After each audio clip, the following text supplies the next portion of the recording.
Welcome to Bad Gear, the show about the world's most hated audio tools. Today we are going to talk about the Arturia Microbrute. It was the year 2013 and Arturia synth promo videos had reached peak attractive yet relatable hipster people making strange synth rock with a Saint Anger snare and maximum insta filter. I can't take it anymore.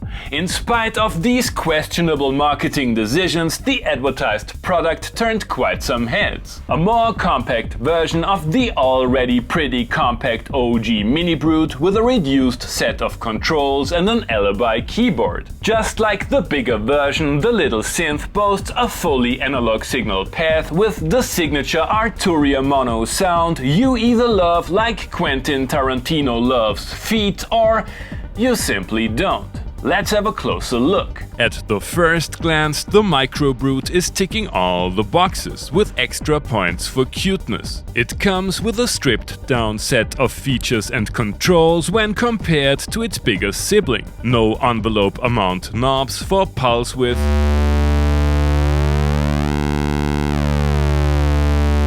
and the triangle metalizer, simplified super duper hyper ultra saw controls, no noise generator, and it's hard to describe what they did to the Mini's sub oscillator, but I kinda like it.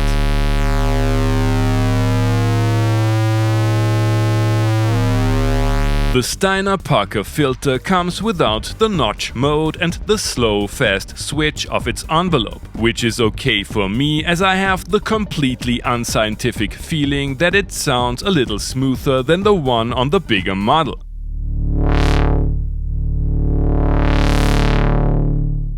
There is only one envelope, the VCA can be set to gate, and the single LFO allows for drastic modulations.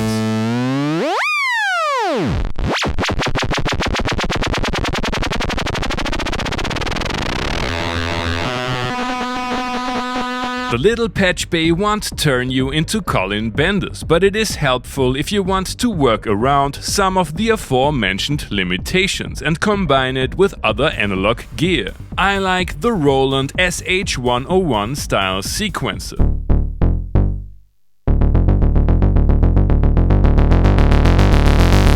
Fun fact 1, if you want to have that sequencer on the Minibrute, you can install it by loading the Minibrute SE firmware. Fun fact 2, the synth comes with presets, the old school way.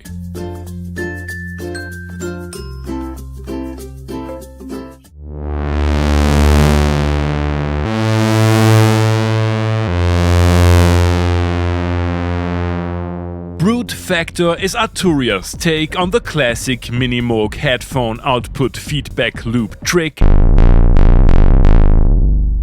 and the synth welcomes external signals with open arms. USB offers MIDI communication and software-based configuration of the synth. The lonesome MIDI in looks a bit sad. The recessed tuning knob is a nice touch, and I appreciate the basic CV gate connectivity. Prices for a used micro range from very reasonable to Thanks to Sandro aka Bydl for lending me this synth. The Microbrute is a super condensed mono synth with a very specific sound and feature set. Is it maybe a little too specific? You have already heard the synth in today's intro tune. That's how close I could get to the sound of a normal synthesizer. Let's start this out with a little test run of the internal sequencer.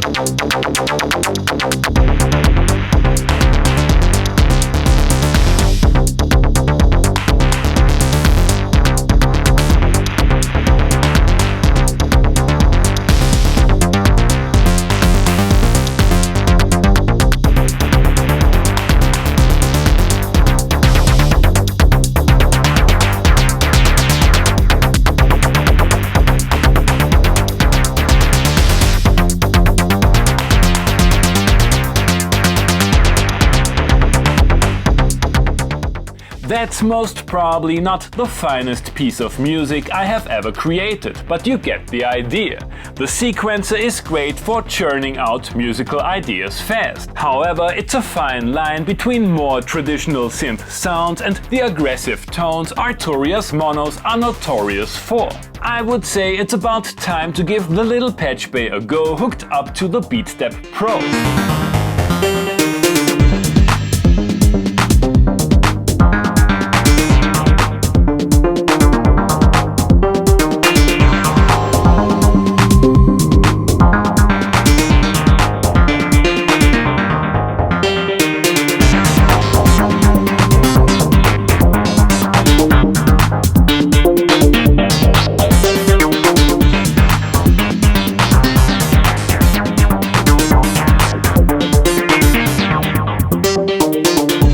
Assume this setup will not tickle the fancy of modular aficionados, but at least it doesn't sound like a car alarm. It's great to have these modulation possibilities, and patching in external gear works like a charm. While jamming with the micro, I didn't always find it easy to nail the sweet spots of the complex parameter interactions. I wanna know if a little studio time can fix this. In this, there's nothing more frightening than a closed door neoclassical analog CGI horror dance floor anthem.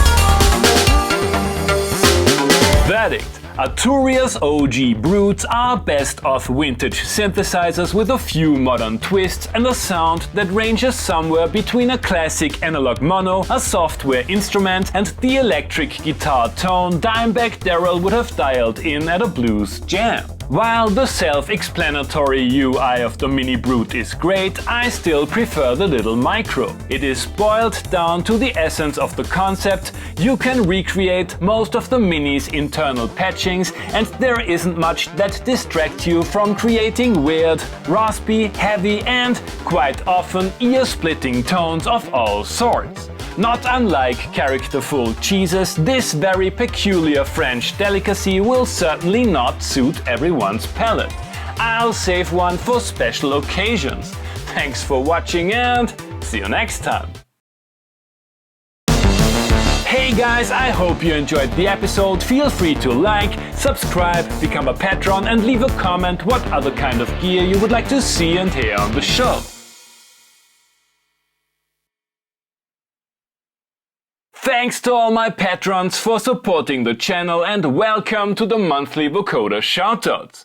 We're going to start with Tier 4. Thanks for watching, see you next time. I totally neglected the Vocoder functionality in the Mini Nova episode. Let's find out if it's any good.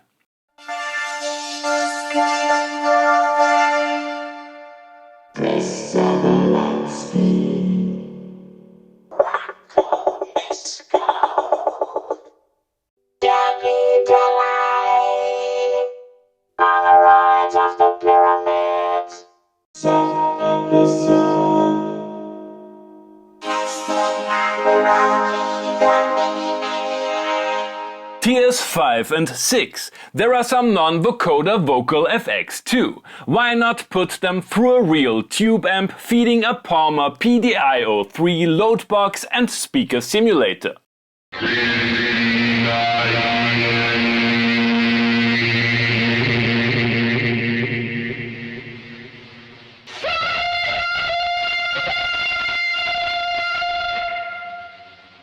Again, thank you so much for supporting the channel. See you next month.